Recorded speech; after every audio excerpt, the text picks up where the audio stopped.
What's up shooters, Anastaz here, and in this module we'll be going over everything there is to know about RGB lights and why it's important to own a set of RGB lights for music videos. Right off the bat, I gotta make this statement.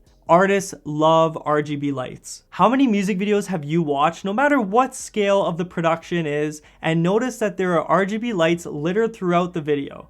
I know for me, it's probably in the thousands. Having RGB lights in your lighting arsenal is key, especially after filming music videos for years and hearing time and time again, bro, do you have like a purple, blue, or red light we can use for this and that scene? Artists want that extra bit of lighting depth in their music videos, and using RGB lights in your music videos will catch the attention of prospective music video clients. Here are 3 RGB lighting tips you can use on your upcoming music video sets. But before we go through those 3 lighting tips for your next music video shoot using RGB lights, I want you to take note that this is one of 19 videos found within our online music video course in our lighting section, and is also one of 200 lessons found in our entire music video course, priced at $150 US. Yes, that's 69 cents per music video lesson. It's actually 75 cents per music video lesson, but get your head out of the gutter. Now, to sound less like a salesman, when this video hits 100 comments, we're gonna be giving away our entire music video course to one lucky winner. To enter the giveaway, comment down below and let us know if you use RGB lights on your music video sets, and if you agree with me that all artists love RGB lights. To learn more about our music video course for freelancers, click the first link that you see in the description down below. Catch you back on set. Tip number 1, fanning the light back and forth from the artist's face. This is a very simple technique that I would recommend either having a helping hand on set to achieve this, or use a tripod for this shot. We're gonna use a tripod for this shot so I can show you the exact fanning technique I use. Alright guys, so breaking down a little lighting technique that you can use with a little pocket light, we're using the Aperture MC light, and I have my camera on the tripod for the sake of the tutorial. A lot of times I'd actually do this handheld and just have an extra or behind the scenes shooter taking the Aperture MC light, and I like to use like a blue color or red color, and I hit the artist with a key light at a 45-degree angle, and just to add some natural light in there just to boost their skin tones a bit. And then I take the Aperture light, I press record on my camera, whether it's on a tripod or I'm holding it handheld, I run the song back, and while the artist is doing a performance scene, I'm taking the Aperture pocket light and I'm just swiping it over the artist's face like this. I'm just waving it back and forth. And what I like to do to eliminate the entire color from hitting the artist is I'll actually take my wrist and I'll fold it backwards. So now the light is pointing behind me and you don't see any of the blue light on the artist. And then when I bring it back in, I wave it completely at him. And then I do the same thing, but on the other side, and I just flick my wrist back. So now it's pointing directly at me and not at the artist. And I literally just go to the beat of the song a little bit. Sometimes I'll go up like here, bring it back and back down. I'll bring it up a couple times and then flash it back down. So you can kind of get a little creative with it, but this creates it's a very simple technique to use with something as cheap and small as an Aperture MC pocket light. Tip number 2, using 2 RGB lights and a key light. This is a very popular way to implement RGB lights for performance scenes on a music video set. You're essentially splitting the colors on the artist's face or entire body.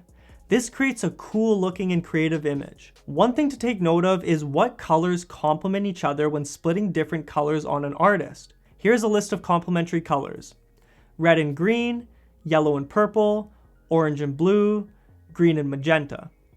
You can play around with these complementary colors by making one of the color splits at a higher intensity than the other.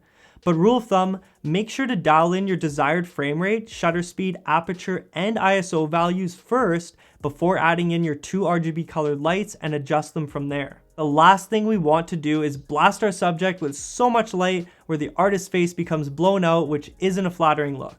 We need to also keep in mind that if you have access to a key light, we want to firstly add a high key on the subject and then add our RGB light second. This will increase the overall image quality of your footage when filming RGB lighting scenes. Alright guys, so quick little tip here. So right here we have an Aperture 100X key light, and I'm going to hit it right now. So we're using, as we explained before earlier in this section, we have our high key. So the key light is placed right next to our tripod here, and it's pointing directly at the artist. So it's brightening up his whole body, whole face. And we have it set to 5500 Kelvin. Now we have our two RGB lights here, our Aperture P60C panel lights, one set to blue, and then we have a complementary color on the other side set to orange. And we're basically sandwiching the artist with RGB light. So when he's facing the tripod and the camera lens, he's getting hit by blue light from one side and orange light from the other, or RGB. And the reason why we use a key light to high key the artist is because it just brings up his skin tones a little bit, and it's less like dark on the face, because when you're just using RGB lights sandwiching the artist, it actually decreases the quality of video and quality of look. So I always just add a simple key light, a high key. I have it set to maybe 10%. It's just to boost the skin tones just like very slightly, and then that's when I add my RGB lights on either side of the artist, and these RGB lights are facing directly beside him. So it's literally sandwiching him with RGB light while he's standing in front of the camera doing a performance scene. It ain't broke, I sit and let him fix it. I be in the city and I slide. I be in the city, I get high. Tip number 3. Using a hallway or narrow environment to create depth within your image using different colors of RGB light. When you have, for example, an orange RGB light lighting up the back of a hallway or narrow environment, but the front of the hallway and the artist is keyed with a blue light, this adds so much depth within your image. This is such an easy lighting technique to use in this type of an environment, but is also a technique that is used by very experienced music videographers. Last but not least, we have two RGB lights that we recommend you purchasing into if RGB lights are a piece of lighting equipment you want to keep on hand for your music video sets. The Aperture Amaran P60C light panel has full RGB spectrum and bicolor adjustment. Priced in at $349, these Amaran P60Cs also come with a softbox and softbox grid. Our second RGB light recommendation is an even more budget-friendly option, and that is the Aperture MC Pocket Light. Priced in at just $90 each, this light also comes with full RGB spectrum and bicolor adjustment. And that wraps up our RGB light tutorial. If you enjoyed this video and want access to over 200 videos just like it, be sure to click the link in the description to learn more about our online music video course. Be sure to like, comment, and subscribe for more filmmaking tips, tricks, behind the scenes, and more. We'll catch you on the next video. Peace.